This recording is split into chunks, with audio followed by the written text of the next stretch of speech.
साध संगत जी अपने दोनों चेलों के साथ गुरु नानक श्रीनगर कश्मीर यात्रा पर गए। वहां लोग गुरु नानक देव की सरलता से परिचित थे। एक दिन गुरु नानक वहां लोगों से भेंट करने के लिए आए तो हजारों लोगों की भीड़ उमड़ पड़ी। श्रीनगर में उस समय पर एक पंडित हुआ करते थे जिनका नाम ब्रह्मदास था। दैवी उपासना और आराधना में प्रवीण होने पर उनके पास कई असाधारण सिद्धि थी। अपना कौशल दिखाने के लिए ब्रह्मदास उड़ती चटाई पर सवार होकर गुरु नानक के पास पहुंचे। स्थान पर पहुंचकर देखा तो लोगों का जमावड़ा था, लेकिन गुरु नानक देव कहीं नजर नहीं आ रहे थे। इधर-उधर झांककर ब्रह्मदास ने लोगों से पूछा, कहाँ है गुरु नानक देव?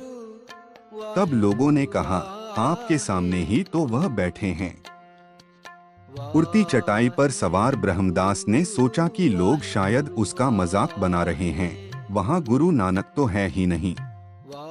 यह सोचकर वह जाने लगा तो उसकी चटाई जमीन पर आ पड़ी और साथ वह भी नीचे आ गिरा। इस घटना के कारण वहां उसकी खूब किरकिरी हुई। उसे अपनी चटाई कंधे पर लाद कर घर जाना पड़ा। घर जाकर उसने अपने नौकर से पूछा कि मुझे गुरु नानक क्यों नहीं दिखे? तब उनका शालीन नौकर बोला, शायद आपके आंखों पर अहम की पट्टी बंधी थी। अगले दिन पंडित ब्रह्मदास विनम्रता के साथ चलकर वहां गया। उसने देखा तेज मुखी गुरु नानक वही विराजमान थे। वह लोगों के साथ सत्संग कर रहे थे। तभी ब्रह्मदास से रहा नहीं गया। उसने गुरु नानक से सवाल किया, कल मैं चटाई पर उड़कर आया था, लेकिन तब मुझे आप क्यों नहीं दिखे थे? तब गुरु नानक बोले, इतने अंधकार में भला मैं तुमको कैसे दिखता? यह सुनकर ब्रह्मदास बोला, अरे मैं तो दिन के उजाले में आया था। ऊपर आसमान में तो चमकता सूरज मौजूद था, तो अंधकार कैसे हुआ? गुरु नानक ने कहा, अहंकार से बड़ा कोई अंधकार है क्या? अपने ज्ञान और आकाश में उड़ने की सिद्धि के कारण तुम खुद को अन्य लोगों से ऊंचा समझने लगे। अपने चारों तरफ देखो, कीट पतंगे, जंतु, पक्षी भी उड़ रहे हैं। क्या तुम इनके समान बनना चाहते हो? ब्रह्मदास को अपनी भूल समझ आ गई। उसने गुरु नानक से मन की शांति और उन्नति का ज्ञान लिया और भविष्य में कभी अपनी सिद्धियों पर अभिमान नहीं किया। एक बार गुरु नानक देव अपने शिष्यों के साथ हरिद्वार गए।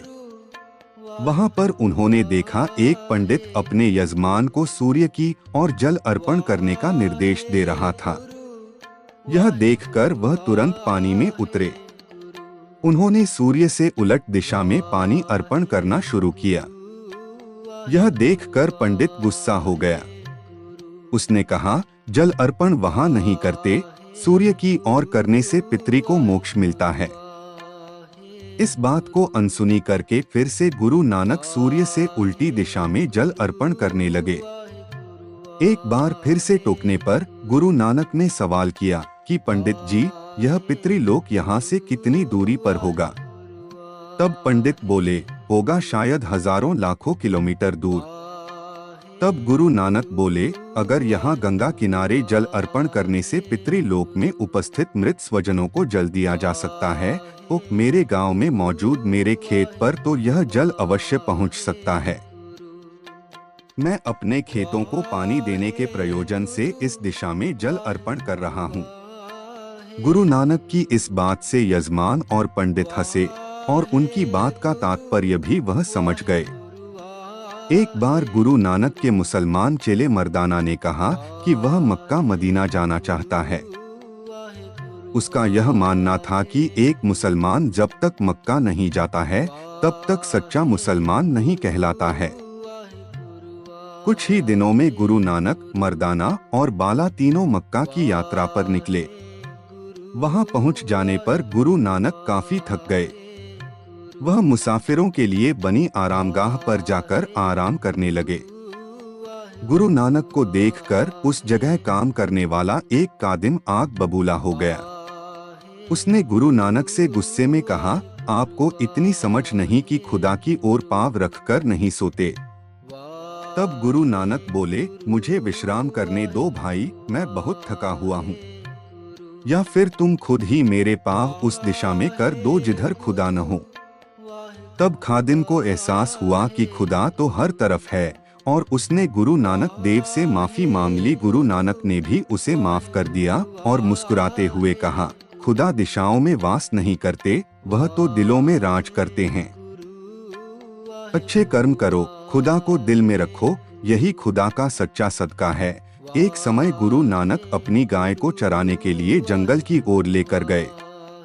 पास में एक सूखा पेड़ का तना देखकर उसके नीचे वह बिछोना लगाकर विश्राम करने लगे। दिन का समय था, इसलिए धूप बहुत तेज थी। पेड़ की सूखी शाखाओं के बीच से कड़ी धूप गुरु नानक के चेहरे पर पड़ रही थी। तभी अचानक वहां पर एक बड़े फन वाला काला नाग आ पहुंचा और गुरु नानक के पास कुंडली मार के बैठ गया। थोड़ी देर में वहां से राय भुल्लर नाम का एक व्यक्ति अपने घोड़े पर निकला। उसने देखा कि एक व्यक्ति सो रहा है और जहरीला नाग उसे दंश देने की फिराक में है। यह सब देखकर वह बड़ी तेजी से गुरु नानक की ओर बढ़े, लेकिन जब वह करीब आए तो नजारा देखकर स्तब्ध हो गए। वह काला नाग गुरु नानक को दंश देने नहीं आया था, वह अपना फन फैलाकर गुरु नानक के चेहरे पर पड़ने वाली तीक्ष्ण धूप को रोक रहा था। इस दिव्य प्रसंग से प्रभावित हुए राय भुल्लर आने वाले समय में गुरु नानक के शिष्यों में शामिल हुए।